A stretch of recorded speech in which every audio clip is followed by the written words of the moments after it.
Assalamualaikum warahmatullahi wabarakatuh. Saya Sri Wulandari.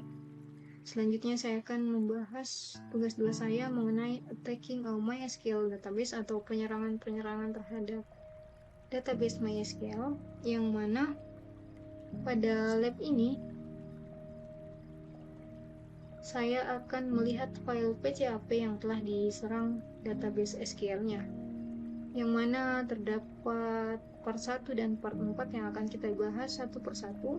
Langsung saja ke part 1, open file warsak and load the PCAP file, yang mana perintahnya application, cyberops, dan warsak.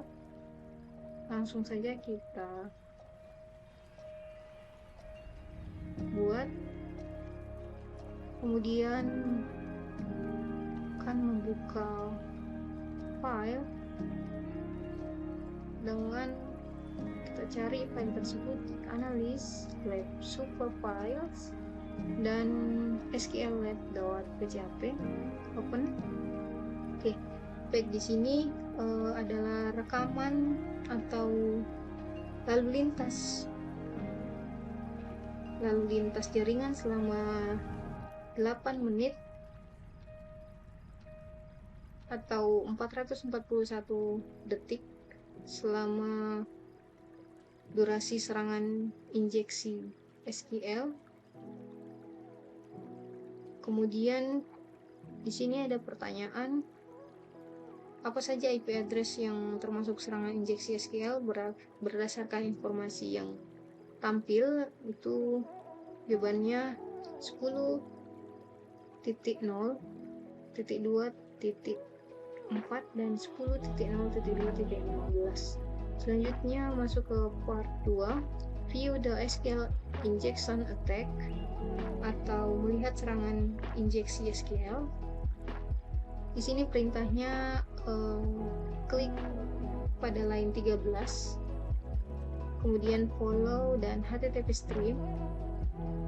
Dikarenakan line 13 ini memiliki request line HTTP, langsung saja kita cari line 13, kemudian follow dan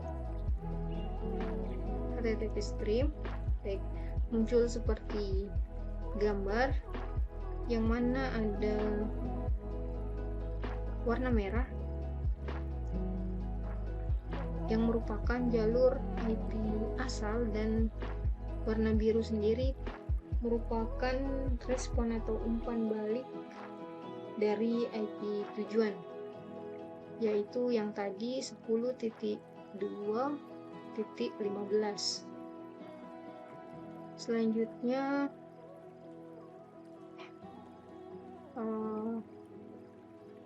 melakukan perintah 1 sama dengan 1, yang mana dalam SQL artinya true. Enter.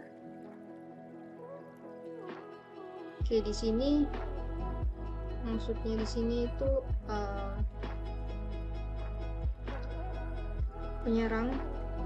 penyerang telah memasukkan query seperti yang tadi telah saya lakukan, 1 sama dengan 1 di kotak pencarian, yang mana targetnya itu 10.0.2.15 untuk melihat apakah aplikasi tersebut rentan terhadap injeksi SQL,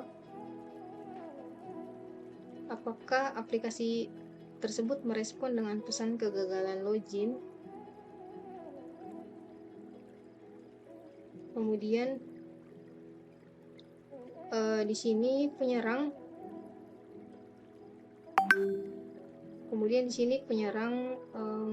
telah memverifikasi bahwa mereka dapat memasukkan perintah SQL dan database akan merespon.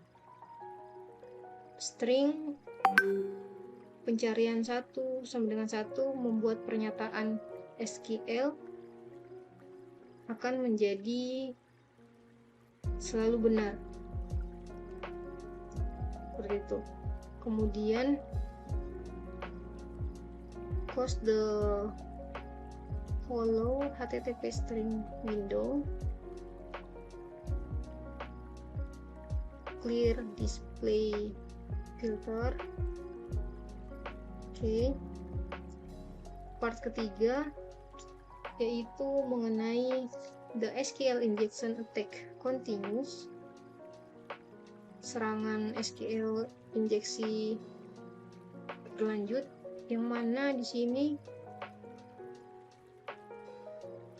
perintahnya sama seperti part 2. Kita akan mencari line 19, yang mana line 19 ini memiliki request line HTTP,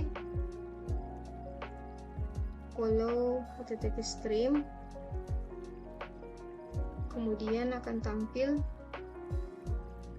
informasi database dan username.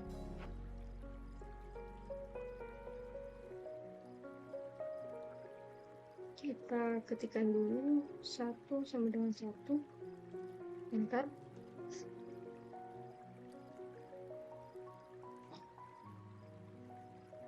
Oke, di sini akan menampilkan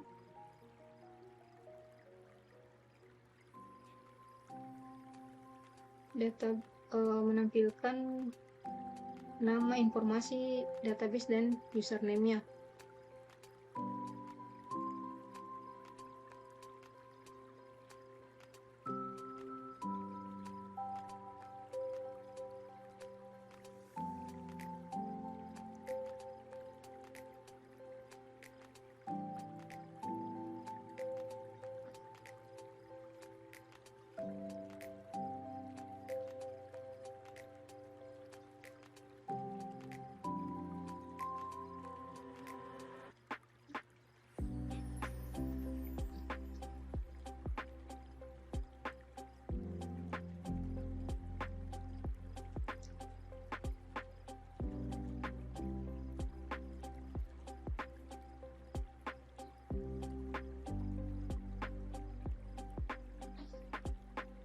Oke, selanjutnya di sini the database name is dfwa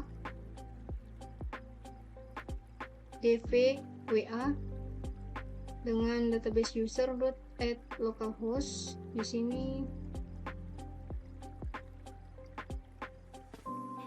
informasinya dapat ditampilkan.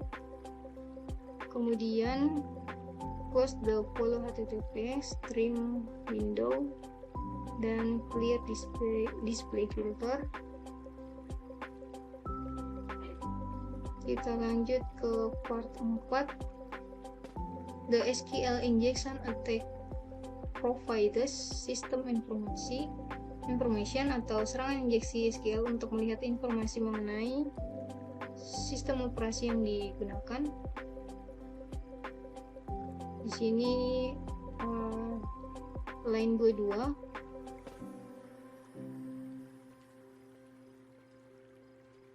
follow HTTP stream,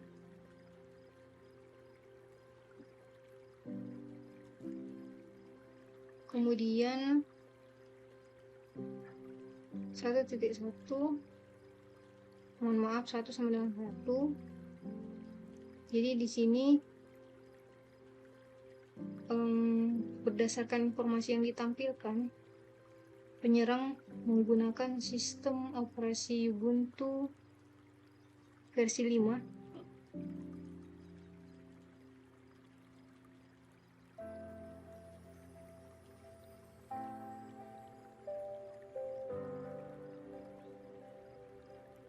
Di sini. Kemudian kita close dan clear lagi. Part 5, the SQL injection attack and table information atau serangan SQL untuk melihat informasi tabel pada database. Oke, di sini perintahnya line 25.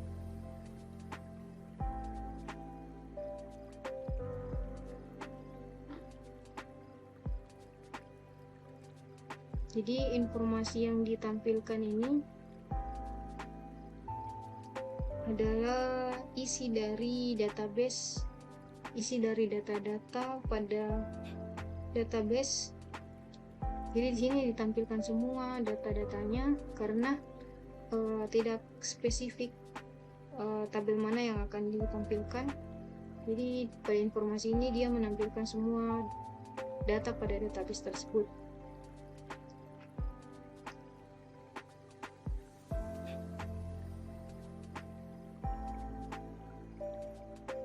Oke, di sini dapat dilihat tabel-tabelnya, semua tabel-tabel yang ditampilkan.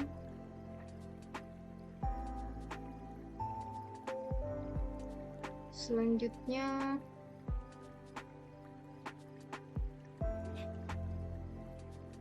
post the follow HTTP dan clear display filter. Kita masuk ke part 6 yang terakhir, the SQL injection tag concludes.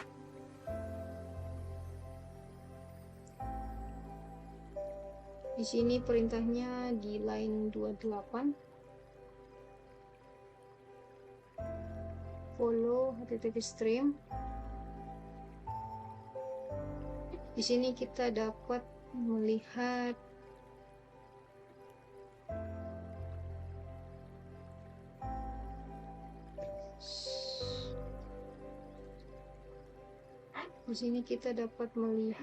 password dan username.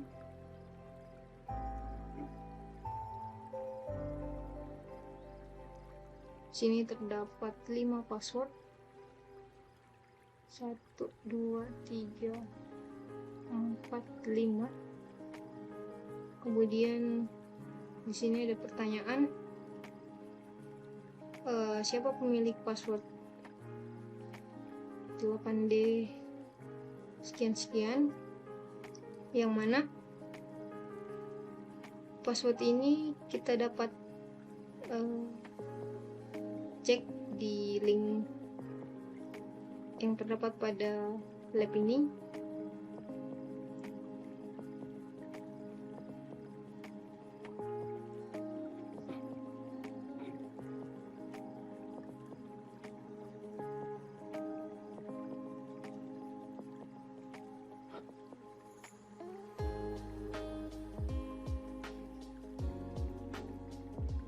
Di sini kita untuk mencari tahu siapa pemilik password ini, kita copy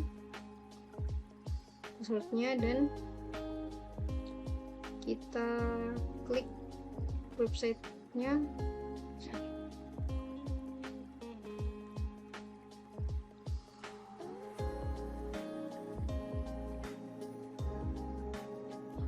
Oke, di sini dengan password 8D sekian, tipenya ini MD5, yang mana passwordnya berubah seperti ini. Pemiliknya itu Charlie.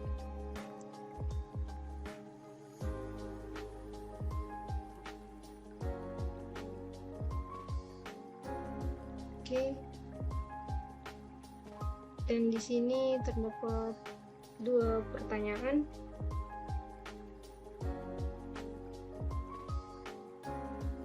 Yang mana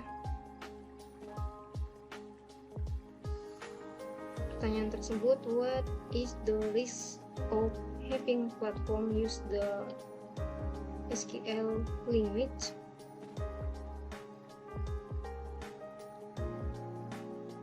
Jadi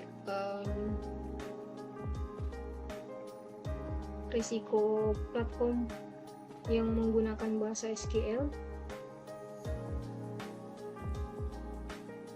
itu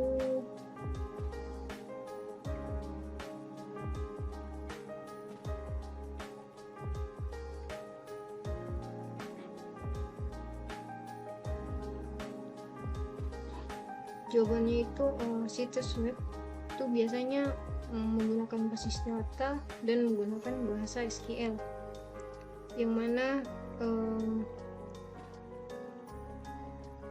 tingkat keparahan serangan itu tergantung dari hacker atau si penyerangnya itu sendiri. Kemudian pertanyaan yang kedua,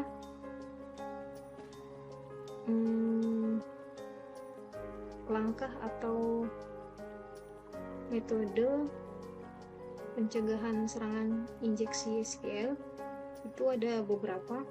Yang pertama itu mengatur format kotak pengisian, ada juga validasi input data, kemudian menggunakan parameter SQL query, menggunakan SQL escape string, bisa juga mematikan notifikasi error, dan terakhir mengamankan database itu sendiri. Mungkin itu saja dari saya. Wassalamualaikum warahmatullahi wabarakatuh.